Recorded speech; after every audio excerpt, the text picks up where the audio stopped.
हैं कि होली का पर्व भगवान कृष्ण और राधा जी से चालू। ये दुनिया के लोग कहते हैं होली का पर्व राम जी और सीता जी से प्रारंभ हुआ। जिसने कभी स्कंद पुराण नहीं पढ़ी ना, वो कह सकता है कि होली का पर्व राधा और कृष्ण से चालू हुआ। जिसने कभी स्कंद पुराण नहीं पढ़ी वो कह सकता है कि होली का पर्व सीता और राम जी से चालू हुआ। परंतु यदि जिसने स्कंद पुराण पढ़ी और काशी खंड को पढ़ा है तो उसमें वर्णन आता है कि सबसे पहले रंग और गुलाल की होली मेरे भगवान शंकर ने माता पार्वती जी के साथ में देवताओं के हित के लिए। बुआ गलत नहीं है। आपके घर में छोटे से ठाकुर जी हैं, आपके घर में छोटा सा कन्हैया है, और छोटे से कन्हैया जो पुराने समय का है उसको नेत्र भी लगाने की जरूरत नहीं है, क्योंकि उसके नेत्र हैं। और मान लो तुमने इतना बड़ा कन्हैया ले लिया तो अरे बोलो तो जम के जरा, और उसका कोई एक नेत्र कहीं गिर गया, एक नेत्र कहीं चले गया, तो फिर दूसरा नेत्र लगाना पड़ेगा कि नहीं लगाना पड़ेगा? और अगर एक नेत्र पर रखोगे तो अच्छा लगेंगे कि ठाकुर जी? नहीं। तो नेत्र होना, जितनी बड़ी मूर्ति होती है, जितना बड़ा स्वरूप होता है, जितना बड़ा शिवलिंग होता है, जितनी बड़ी मूर्ति की स्थापना होती है, उतनी उसमें सेवा की और भाव की जरूरत पड़ती है। और पार्थिव शिवलिंग हो चाहे घर में शिवलिंग हो, घर में कोई भी मूर्ति हो, वो अंगुष्ठ की आकृति से बड़ी ना हो महाराज। बस इतना बड़ा स्वरूप शंकर का, इतना बड़ा स्वरूप कृष्ण का, इतना बड़ा स्वरूप राम का, तुम्हारे घर में जो भगवान है उसका स्वरूप इतना बड़ा, और पुराने हैं और कोई बड़ा स्वरूप है तो पूजन करो, मना नहीं है। अगर पुराना स्वरूप रखा है तो उसको कहीं देकर नहीं आना आपने को, कहीं उनको ठंडा नहीं करना, उनका विसर्जन नहीं करना, रखा है अब सेवा करो। पर कोई नई पूजन अगर बढ़ा रहे हो और कोई तुमसे करे मंदिर बनाओ, इतना बड़ा शिवलिंग का निर्माण करो, तो कहते महाराज जी हम तो छोटा ही भला। बच्चा जितना छोटा होता है उसको खिला दो, पिला दो, झूले में पटक दो, फिर टाइम पे पहुंचो, झूले में से उठाया, फिर दूध पिलाया, फिर पटक दिया, एक छोटा सा झुनझुना पकड़ा दिया, खेलता रहा। और वही बच्चा जब बड़ा हो गया तो कहीं इधर भागे कहीं उधर भागे। बेचारी माँ आई थी शिव पुराण सुनने के लिए और बेटे ने कार्तिक पुराण सुना दिया, तो कोई सुन पा रहा?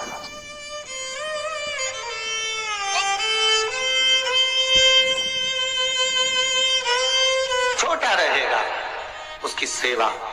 पार्थिव शिवलिंग का निर्माण माता पार्वती चाहती तो बहुत बड़ा शिवलिंग का निर्माण कर सकती, पर पार्थिव शिवलिंग माता पार्वती एक छोटे से पत्ते पर शिवलिंग का निर्माण करती, छोटे से पत्ते।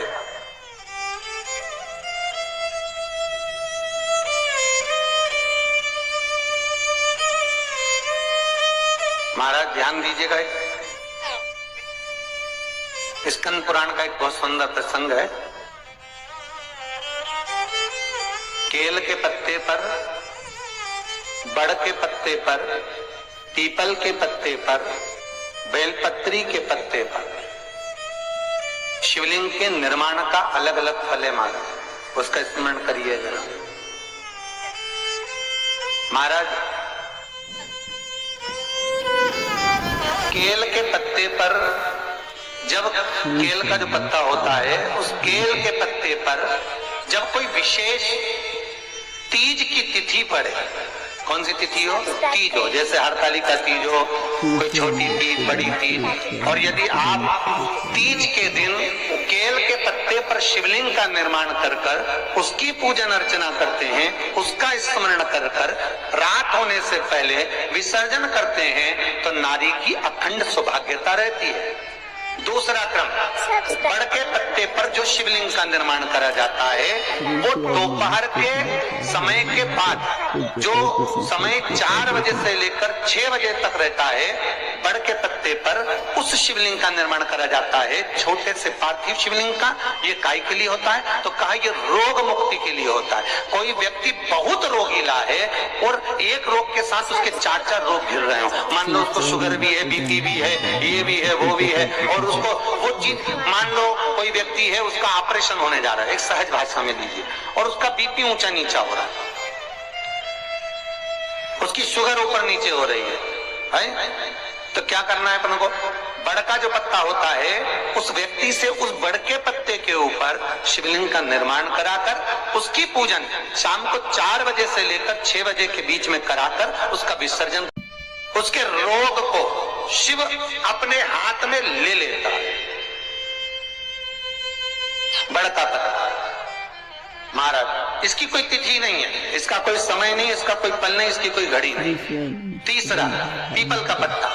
पीपल का पत्ता, जो बच्चा गलत कर्म में डूब रहा हो, तुम्हें लग रहा है कि ये बालक गलत जगह जा रहा है, व्यसन में डूब रहा है, मदिरापान में, मांसाहार में, वेश्यावृत्ति में, या चिड़चिड़ प्रवृत्ति हो रही है, या इसकी मति भ्रष्ट हो रही है, गंदी जगह पर जा रहा है, तुम्हें लग रहा है ये लाइन से भटक रहा है, तो पीपल के पत्ते पर भगवान शिवलिंग का निर्माण कर कर उसकी पूजन अर्चना करी जाती है और उसी बालक का नाम लेकर तब उसका स्मरण कर विसर्जन किया जाता है। ये सुबह 10 बजे से लेकर 12 बजे के बीच में हो। कोई भी तिथि, कोई भी दिन, कोई भी बात, कोई भी समय, कोई भी तिथि पर कोई भी तिथि पर समय एक निश्चित है, सुबह 10 से 12। महाराज चौथा क्रम कहा है बेलपत्री के पत्ते की मध्य भाग। आप विचार करिएगा, बेलपत्री का पत्ता कोई इतना बड़ा तो होता नहीं, बेलपत्री का पत्ता होगा ज्यादा से ज्यादा एक हथेली के बराबर होगा, और बड़ा होगा तो और ज्यादा बड़ा होगा पत्ता। तो बेलपत्री के मध्य भाग में, बेलपत्री के बीच वाले भाग में महाराज जिसका व्यापार नहीं चलता, व्यवसाय नहीं चलता, कोई काम आज की जगह कल हो रहा है, कल की जगह परसों हो रहा है और काम जरूरी में होना चाहिए, या व्यापार कुछ दिन चल के बंद हो गया, कोई नया लाइन पकड़ रहा है, नया व्यापार करने जा रहा है, नया कोई काम करने जा रहे हो, तो बेलपत्री के मध्य भाग पर शिवलिंग का निर्माण करा जाता है। आप विचार करिएगा जब बेलपत्री का मध्य भाग कितना बड़ा होगा और उस पर शिवलिंग बनाना, तो एक छोटा सा शिवलिंग का निर्माण। मध्य भाग में शिवलिंग का निर्माण महाराज ये केवल शिवरात्रि के दिन होता है। 12 महीने की जो भी शिवरात्रि हो, किसी भी शिवरात्रि पर आप उस बेलपत्री के मध्य भाग पर शिवलिंग का निर्माण कर कर अपना पैसा अगर डूब भी गया है उसको पाने के लिए, अपने धन को वापस लाने के लिए आप इस शिवलिंग का निर्माण कर कर आप इसका विसर्जन कर सकते हैं। अब इसकी समय सीमा कुछ भी नहीं, बस सूर्य अस्त होने से पहले इसका निर्माण हो, इसका पूजन होकर स्कंद पुराण और लिंग पुराण के अंतर्गत इसका भाव है।